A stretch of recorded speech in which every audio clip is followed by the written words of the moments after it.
जी नाज़रीन, मैं हूं आपका मेज़बान बाऊ हारून चिश्ती। आप देख रहे हैं नडर न्यूज़। नाज़रीन, आज का मेरा जो व्लॉग है वो है ड्रामा सीरीज़ सलाहुद्दीन अय्यूबी, जो कि इस वक्त पाकिस्तान में हम टीवी चैनल्स पे वो दिखाया जा रहा है। नाज़रीन, ये जो ड्रामा है तुर्की वालों ने इसको कॉस्ट किया है। इसके अंदर किस हद तक गलतियाँ हैं, किस हद तक इसके अंदर तारीख, झूठी तारीख बताई जा रही है। यहाँ तक कि इसकी जो इब्तदाई एक साथ है जिसमें ये दिखाया जा रहा है कि नूरुद्दीन ज़ंगी ने मदद की अय्यूब की, जो कि वालिद हैं सलाहुद्दीन अय्यूबी के। ये बिल्कुल हकीकत के बरअक्स है। आज मैं जो आपके सामने हकायक रखने जा रहा हूँ तुर्की के, ये चीज़ सुन के कि तुर्की ने इसराइल की रियासत को तस्लीम भी किया हुआ है, उसके साथ सफारती ताल्लुक भी रखे हुए हैं और यहाँ तक कि नेटो का भी मेंबर है। अब आज पूरी दुनिया में जो हम तुर्की को एक इस्लामिक हीरो के नाम पे हम जानते हैं, उसको मुतारिफ करवाया जाता है, बताया जाता है कि इस वक्त जो अगर सही काम कर रहा है दीन के ऊपर या इस्लाम के ऊपर, वो है तुर्की और उसका जो लीडर है सदर तैयब एर्दोगान। नाज़रीन, मैं आपको बताता हूँ कि तारीख ये बताती है कि नजमुद्दीन अय्यूबी ने नूरुद्दीन ज़ंगी के वालिद इमामुद्दीन ज़ंगी की मदद की थी। किस लिहाज से मदद की थी? जबकि ये दोनों बनु अब्बास और ये आपस में खाना जंगी के आलम में थे और इनकी जंग लगी हुई थी। ये जो गवर्नर था अय्यूब, इसने इमामुद्दीन को नूरुद्दीन के जो वालिद हैं उनको पनाह दी थी इस मत पे इंसानी हमदर्दी के कि ये जो है खाना जंगी ख़त्म हो जाए, और उनको बाहिफाजत पनाह देकर उनके शहर वापस पहुँचाया। जिस पे अमीर बहरोज़, बनु अब्बास का जो अमीर है, उसको इस चीज़ की जब इतला पहुंची, खबर पहुंची, उसने इस पर सीख पा होते हुए इनके ऊपर चढ़ाई का जैसे ही इरादा किया तो अय्यूब अपनी फैमिली के हमरा जो है ज़ंगी के रियासत में चले गया। दमिश्क में जाके उसने उनसे पनाह ली, जिस पे उसने उनकी मदद भी की। यहाँ तक कि उसने उसका एहसान का बदला जो है वो इस सूरत में लौटाया कि उसको पनाह भी दी और गवर्नर भी बनाया और आला मुकाम पे, आला ओहदों पे भी उसको और उसके बच्चों को फायज किया। अब यहाँ पे ड्रामे में ये दिखाया जा रहा है कि ये नूरुद्दीन ज़ंगी जो है बेसिकली ये सलाहुद्दीन अय्यूबी को इसलिए ले पालक किया। जो नूरुद्दीन ज़ंगी है ये तुर्क कबीले से ताल्लुक़ रखता है, ये तुर्क लोग हैं, और जबकि सलाहुद्दीन अय्यूबी ये कुर्द लोग हैं जो कुर्द कबीले से ताल्लुक़ रखते हैं। नाज़रीन, ये कुर्द कबीला आखिर है कौन सा? ये तारीख को इस कुर्द कबीले की हसद की बिना पे या इनको मसमार करने की बिना पे क्यों ड्रामे के अंदर वो तारीख को बदला जा रहा है। यहाँ तक कि इनको जो सरकारी नाम है तुर्की के अंदर, एक सूबा है कुर्दिस्तान, जिसको खुद मुख्तार सूबा दिया गया कुर्दिस्तान को, उसके ऊपर ये दबाव डाल रहा है और ये इसकी तारीख को मसक कर रहा है और सरकारी तौर पर उसका जो नाम है वो पहाड़ी तुर्क के नाम पे मुतारफ करवाया गया, जो कुर्दों को किसी भी सूरत में ये तस्लीम नहीं है। नाज़रीन, मैं आपको यहाँ पे एक बात बताता चलूँ, ये सलाहुद्दीन अय्यूबी बेसिकली जिस कबीले से ये ताल्लुक़ रखता है, ये बहुत बहादुर कबीला है और बड़ा ताकतवर कबीला है। ये जंग करने के दापे से बाखूबी वाकिफ़ है। आप यूँ भी कह सकते हैं कि तुर्कों से भी ज़्यादा ये ताकतवर एक कबीला कहलाया जाता है।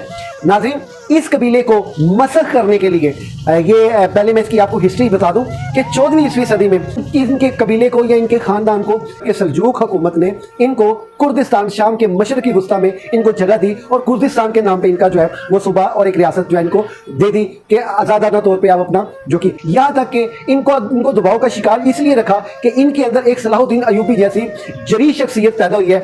कहीं दोबारा ऐसा एक बंदा ना आ जाए जो कि एक जरी हो, हसीन हो, ज़हीन हो, फसीह हो और उसको जो है वो दोबारा एक रियासत ना कायम कर दे। जब अब वो रियासत ज़्यादा दिन ना चल सकी, 1554 ईस्वी में यानी 1554 ईस्वी में इसके ऊपर जो है वो कब्जा किया सल्तनत उस्मानिया ने। ईरान के ऊपर बेसिकली वो हमला था सफ़ियों के खिलाफ, जो जिसकी ताब में कुर्द लोगों को भी उसको कब्जे में ले लिया गया। अब उनको कब्जे में लेने के बाद उनको फैसिलिटेट करने के लिए खिलाफत उस्मानिया ने उनके साथ जो है ना ताल्लुकात अच्छे बनाए, यहाँ तक कि कुर्दों ने भी अच्छे बनाए। लेकिन चूंकि कुर्द खुर्द हैं और जंगी जहन रखते हैं, जंगी जुनून रखते हैं, इनके अंदर एक बगावत फूट गई अलग रियासत बनाने की, जो कि इनका आइनी और असूली हक भी है, जिसके ऊपर ये 300 साल की जो इनकी जंग है आज़ाद रियासत बनाने की, वो इनको खिलाफत उस्मानिया की आइंदा आने वाले उमरा ने, बादशाहों ने इनको जो है वो इनकी बगावत का सर कुचलना शुरू कर दिया। अब आप भी समझते हैं जो सल्तनत उस्मानिया ये तुर्कों की है, ये कुर्द लोग हैं। अब जंग अजीम अव्वल में जब जंग हुई तो इनके ना टुकड़े किए गए, जैसे रियासतों के अलग अलग टुकड़े किए गए। शाम को अलग रियासत बना दिया गया, ईरान को अलग रियासत बना दिया गया, सऊदी अरब अलग रियासत बना दी, तुर्क अलग रियासत बना दी गई। नाज़रीन, यहाँ पे जो तुर्क कुर्द लोग हैं वो उनको अलग आज़ाद रियासत, अलग रियासत बनाने के लिए जो है उनकी कोशिशें नाकाम हो गई कि जब उनको दबाव डाला गया और यहाँ तक सुहाने बाग दिखाए गए कि हम आपकी मदद करेंगे, हेल्प करेंगे कि आपको हम एक आज़ाद रियासत बना दें। यूं ही इसी तरह जब सल्तनत उस्मानिया का बाकायदा 1920 में खात्मा हुआ, उसमें मुस्तफ़ा कमाल ने इनको अपनी हमदर्दी और फेवर में लेते हुए सिर्फ इस लालच में कि तुर्की का वज़ीर आज़म बन सके, कुर्दों ने मुस्तफ़ा कमाल को इसलिए वज़ीर आज़म के बनाया कि ये इसकी आज़ाद रियासत बनाने में इनकी मदद करेगा, जो कि बाद में वो बदल गया और बदलने के साथ साथ इनका जो है वो बगावत को सर कुचलने लग पड़ा।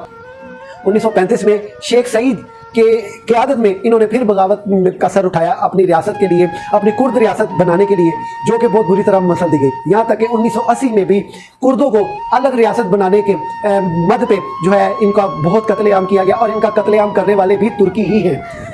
जी नाज़रीन, ये तुर्की ही इनको मारते हैं और इनका कत्ल करते हैं कि ये एक अलग रियासत बन ना सके। और उसके बाद दाइश को ख़त्म करने के लिए इन्होंने कासिम सुलेमानी, जो कि साबका आर्मी चीफ ईरान थे, उनकी मदद से इन्होंने दाइश का सर कलम कर दिया, दाइश का खात्मा कर दिया। यानी ये इतने बहादुर लोग हैं, जिस दाइश को कोई हाथ नहीं डालता था, इन्होंने अपनी जंग लड़ते हुए सिर्फ इस लालच में, इनको ये लालच दी गई कि आपको एक अलग रियासत दी जाएगी, ये दाइश को ख़त्म किया जाए। इन्होंने अपने 11,000 कुर्द भी कत्ल करवाए और दाइश का खात्मा भी किया, जिस पे तुर्की ने सिर्फ इनको आज़ाद सूबा खुद मुख्तार बना दिया। ये खुद मुख्तार सूबा है जो कि अभी तक इसी कोशिश में लगे हुए हैं कि ये सूबा जो है रियासत में तब्दील हो जाए। जैसे ही वो रियासत के ऊपर कोई मुहिम का आगाज़ करते हैं तो ये तुर्की लोग ही उनको बमबारी करते हैं और उनको वेपन्स के साथ उनको शूट कर देते हैं, मार देते हैं और कई हज़ार और कई लातादाद कुर्दों को तुर्कियों ने कत्ल किया।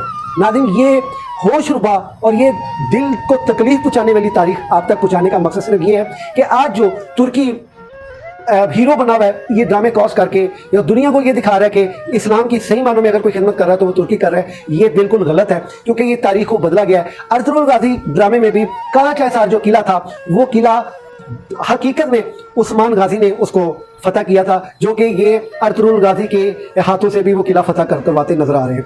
ये तारीख को मसक करते हैं। बेसिकली इनका तारीख को मसक करने के पीछे किन के अज़ाइम है? यहूदो नसारा के अज़ाइम है। अपनी मर्जी की कॉस्टिंग करवाते हैं। इनकी एक पूरी कबीना बैठती है जिस पे यहूदी भी शामिल होते हैं, जिसमें ईसाई भी शामिल होते हैं, और ये पूरी तारीख को चेंज करने में जो है वो अपना किरदार अदा करते हैं और जो ड्रामा दिखाते हैं। मैं तो यूँ कहूँगा इस ड्रामे का फौरी बाइकाट करें। ये ड्रामा बिल्कुल नहीं देखना चाहिए, बल्कि इसके खिलाफ बाइकाट की मुहिम चलाई जाए। ये ड्रामा बिल्कुल हकीकत के खिलाफ दिखाया जा रहा है। जो इसके अंदर हकीकत है दिखाने की कोशिश की जा रही है वो हकीकत नहीं बल्कि ये झूठ है। तो ये कुर्दों से बेसिकली नफरत का क्या आलम है? क्यों कुर्दों से ये लोग नफरत करते हैं? सिर्फ उसकी एक ही वजह है, सलाहुद्दीन अयूबी। सलाहुद्दीन अयूबी का खौफ आज भी सलीबियों में, यहूदियों में बहुत ज्यादा पाया जाता है। वो डरते हैं अगर हमने कुर्दों को मौका दे दिया अलग रियासत का तो ये कुर्द पूरी दुनिया में जो है ना, इन्होंने अपनी जो जंगी ताकत है वो भरपूर तरीके से इन्होंने उसका मुजाहरा करना है। ये इसी वजह से जो इन्हें कुर्दों को इन जुल्म सितम का सामना करना पड़ा है। आज से पहले मैं ये समझता हूँ कि आपने कुर्दों का नाम ही नहीं सुना होगा। बेसिकली ये कुर्द कबीला सलाहुद्दीन अयूबी का है। कोई नहीं चाहता कि ये कुर्द कबीला, सिर्फ ये मैं आपसे बिल्कुल अपने होशो हवास में पूरा दावे के साथ ये बात करूं, सिर्फ आधा घंटा कुर्दों को दे दो इसराइल, आधे घंटे में ये इसराइल फतह कर ले। इनके अंदर इतनी पावर और इतनी जंगी कुव्वत है, ये नहीं उसको देंगे। अब ईरान और ये शाम और सऊदी अरब ये सारे मिलके कुर्दों का खात्मा करने में लगे हुए हैं। क्यों? क्योंकि तुर्की जो है, तुर्की, ईरान और शाम और सऊदी अरब ये चार ममालिक कभी भी नहीं चाहेंगे कि कुर्द ऊपर आए। अगर कुर्द अलग रियासत बनाने में कामयाब हो जाते हैं, मैं ये समझता हूँ ये वैसी नडर और बेबाक कौम है कि जिन्होंने एक स्टेप लेने में देर नहीं करनी। जिस तरह सदाम हुसैन रहमतुल्लाह अलैह ने एक औरत की दर्द भरी आवाज में वहां पे मिसाइल दागे थे, सिर्फ इस मद पे कि वहां पे जुल्म हो रहा है। जबकि ये ईरान ने पीछे एक ड्रामा किया था, उनकी सफारती जो है वो जंग हुई थी, ना कि मुसलमानों के हक में ये जंग हुई थी। ये याद रखिएगा, ईरान ने वहां पे उनके जो शिप कब्जे में लिए गए थे इसराइल की जानिब से, उसके ऊपर उन्होंने वहां पे मिसाइल किए थे, वो भी एयर बेस पे किए गए थे। जितनी भी वहां पे आर्मी की एयर बेस है वहां किए गए थे, अवाम में नहीं किए गए। यहाँ उनकी जंग के लिए वो मुहिम नहीं चलाई गई। ये बहुत बड़ा ड्रामा है ईरान ने किया है। ईरान कभी भी इसमें वो पावर ही नहीं है। ये तो रियासत को आज़ाद करवाना, फलस्तीन की रियासत को रियासत बनवाना, आज़ाद करवाना, ये तो कम से कम 2 से 3 ममालिक अगर मिले तो ये रियासत आज़ाद होती है। नाज़रीन, इतनी इन्फॉर्मेशन आपकी खिदमत में लेके हाजिर हूँ। मेरी सलाह ज़रूर कीजिएगा, मुझे कमेंट बॉक्स में लाजमी बताइएगा। मेरा चैनल सब्सक्राइब कीजिएगा। इंशाअल्लाह ताला इसी ड्रामा सीरीज़ के हवाले से आपकी खिदमत में बहुत जल्द हाजिर होगा, चंद हैरान कुन इंकशाफात लेके। तब तक के लिए अपना ख्याल रखिए। अल्लाह आपका हाफिज़ नाज़िर हो। अस्सलाम वालेकुम।